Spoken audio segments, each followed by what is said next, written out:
Hello, it's Rebecca. How are you doing today? Thank you so much for stopping by, and I hope to inspire you with another video when we're talking about the weight loss journey and how to stay motivated when the progress feels so slow. I get it. When I was on my weight loss journey, and I'm still on a journey, make no mistake, everybody I think is. But when I was looking forward to losing 100 pounds, one of the things that I'll just say right out of the gate is I get it. If you're faced with losing 75 pounds, 100 pounds, 150 pounds, and you are looking outwards to that number, it can feel like it will take forever. And you're thinking, I don't even understand how I can stick with this for a year. Well, one of the things that you can think about right out of the gate is that this is lifestyle. This is kind of one of the things that I didn't think about until like a little bit later was this isn't about until I reach a goal. That's how I looked at my weight loss journey before, was this is just until. And that was, I feel like, one of the huge mistakes was not looking at it as this is a lifestyle thing. So then it became a little bit less important to think about motivation and a little bit more important to think about breaking things up into increments, 10 pounds at a time, the 190s, then the 180s, and the 170s, and then working that way. So I totally understand when we're thinking about motivation that it can feel so slow. And we often do question how to stay motivated, not just for the long term, but sometimes like even in the short term, sometimes for a week, sometimes you got to take it day by day. Sometimes you got to take it hour by hour. At least that's how it's been for me. So it does get easier. So in this video, let's talk about how to stay motivated when the weight loss journey feels daunting, when the progress feels slow. All right, let's get into it. I totally understand when you're thinking, I am feeling like a snail on the weight loss highway.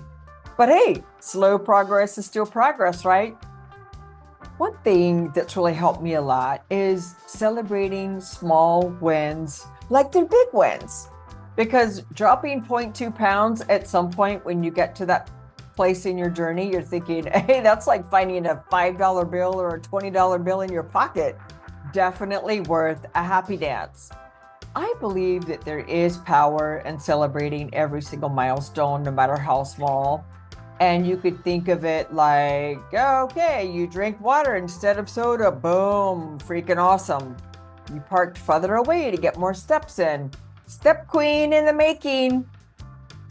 One of the things that I often have done is I've kept an electronic notebook on my phone because there are things that I need to capture in the moment. And there's a company called Zoho that puts out something called the Notebook. And I think that's the name of the company anyway. And I've just really enjoyed keeping my little black book of wins because I could always go back to it and refer to it when I was feeling maybe a little defeated or thinking, I didn't hit the goal the way that I was thinking it was going to happen. And so it would always put a smile on my face to be like, wow, see, I have had some wins.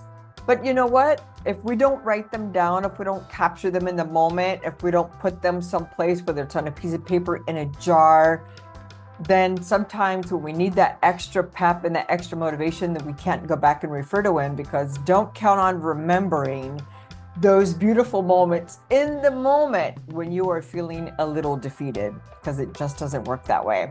So why this works? Focusing on those small victories really helps to reframe the progress as exciting, and it keeps you motivated to stay the course. And here's one actionable takeaway. You can create a win jar and write down your small victories, or you can use a digital notebook the way that I use it on my phone. The iPhone has a couple of different native applications that work really well for this, and you can watch a little notebook fill up over time. And then it actually becomes visual proof of your success. Of course, you have to actually do it, and then actually make sure that you set up some time, not just when you're feeling defeated, but any other time too, to go back and kind of rejoice in all of the small wins that you actually have. Do this anytime. Those smiles will be free at that point. Here's number 2. Keep your eye on the prize and feel like you have the prize now. Feel into it now. You don't have to wait until you actually hit the goal to feel it. So the progress might feel like it's really slow, but you're headed towards a place where you feel vibrant, alive, and confident. So let's make that vision clear, so clear that you can taste it. This means that you have to also really want to achieve a healthy body, keep moving towards a healthy body, because that is part of that why and keeping your eye on the prize. All right, let's do a little visualization exercise. If you imagine yourself 6 months or a year from now, how do you feel in your body? Do you feel confident? Do you feel energetic? Do you feel strong? But don't bypass this. Sit with it for a moment, close your eyes, and ask yourself those questions. Confident, energetic, strong. See it, feel it, and connect to it. Picture those moments, picture how it will feel, and start feeling into it now. And here's why it works. When you emotionally connect to your future self, you stay inspired to keep going, even when the progress feels slow. Of course, I might add, it also helps to understand a little bit about some dieting strategies, metabolism, and a little bit of physiology, but we'll save that for a different video.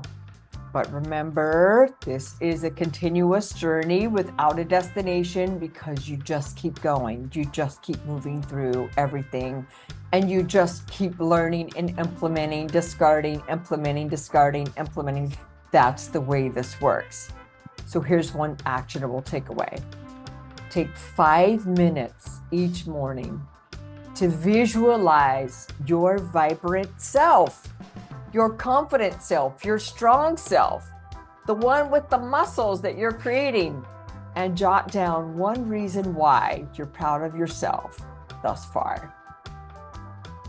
All right, let's dive into number 3, finding joy and the journey. It's not just about when you arrive, how you arrive, because it's never a straight line.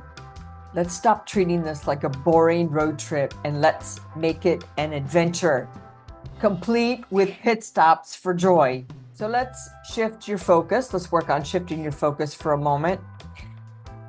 Enjoy the process by exploring new recipes, finding movement that feels fun, getting a little bit of that body bliss in there, some of those fun sessions, or setting some mini goals that are completely unrelated to weight. One of these days, I'm going to talk about a little bit more about alignment and calibration to the weight loss journey, but find some things, do some things, create some goals for yourself that are completely unrelated to the weight loss journey.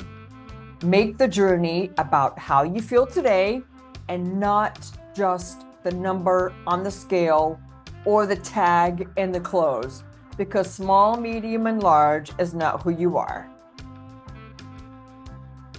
Here's some examples.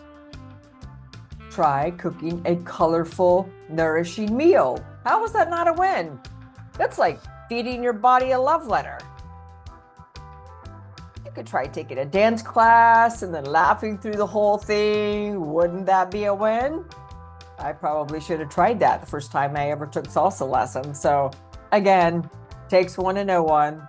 I'm one of those people. I've been really hard on myself in the past, and I hope that you're not doing that. That's why we must find joy in the journey, because it can't just be about calories. It can't just be about calories in, calories out, what you're eating, what you're not eating. You've got to find some other ways to enjoy life that don't involve the focus on the weight loss process. Here's one actionable takeaway. Make a list of 5 joyful activities that you want to try this month and schedule one this week. Came up with a short list of some ideas for you. to try a painting or a drawing class. I've seen those on some of those sitcoms. They look kind of interesting. I've never tried one myself, but try one. See how it works out and then let me know. Salsa dance lessons or lessons to any kind of dance, something that you've been thinking about.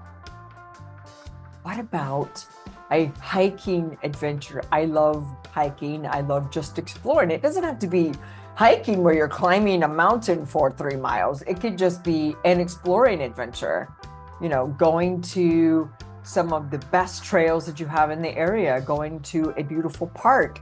How about visiting some botanical gardens? Do you guys have them in your area? Because we have several here in the Miami area. Another thing that came to mind was a pottery class. A lot of people really like to use their hands. I know I love to build furniture. I like to create with my hands too. I don't really like to get my hands dirty, but there are a lot of people that like to feel the clay. They like to feel the elements. So that might be your thing. If you like to use your hands in doing things, if it's not pottery, it could be something like building a small piece of furniture or putting something together or buying a model of something that you like. Whether I used to really be fascinated by the airplanes, the F-18s and the F-16s. And while I've never actually bought a boxed model of any of these, I fancy getting one of these days and putting it together. Ooh, the other thing I thought about just now was there are these models in, I think Target sells them, of flowers, and they look like little tiny Lego type pieces. They look just fun. So I think part of finding joy in the journey and taking the focus away from everything that you're doing and just coming back to finding just joy in life in general is finding things that you really enjoy that you wouldn't normally do as an adult, something that you would have done as a child that sort of feels ethereal and a little bit dreamy. Coloring. How is that not fun? I love coloring. Canva has a lot of things that you can put together and make your own coloring pages and then just print them out and color them with your, you know, they still sell the Crayola crayons, the 128 or the 64, they still sell them. I have seen them. Buy one of those, or if you don't like those, the coloring pencils. I love any of those that just creates those magical moments and helps you connect to the higher you and shifting your focus away from kind of what we've come to see as kind of like the drudgery of what weight loss is, because it doesn't have to be this way, but it requires a little bit of redirection of the focus. So focusing also on gratitude can also be a game changer. I've talked about it in other videos, is always giving gratitude for the journey, for finding the joy, for where you've been, recognizing where you've been, recognizing where you are right now. Game changer. Game changer. Just focus. If you can't get to gratitude, compassion, appreciation. I appreciate all of the things that my body is able to do for me. And I am moving in the direction of confidence and vibrance and strength. Those are the things that we want to be saying to ourselves every day. And if you can do it in the mirror, all the better. All right, tell me in the comments, what's one small win that you're celebrating today? And if you're brave, tell me what's one joyful activity that you will be participating in over the next couple of weeks. Something new, something fun, something you've never done before. Doesn't have to be complicated. Just make it lighthearted and fun. All right, I hope you enjoyed this video. I hope that you're inspired, and we will talk soon. Ciao.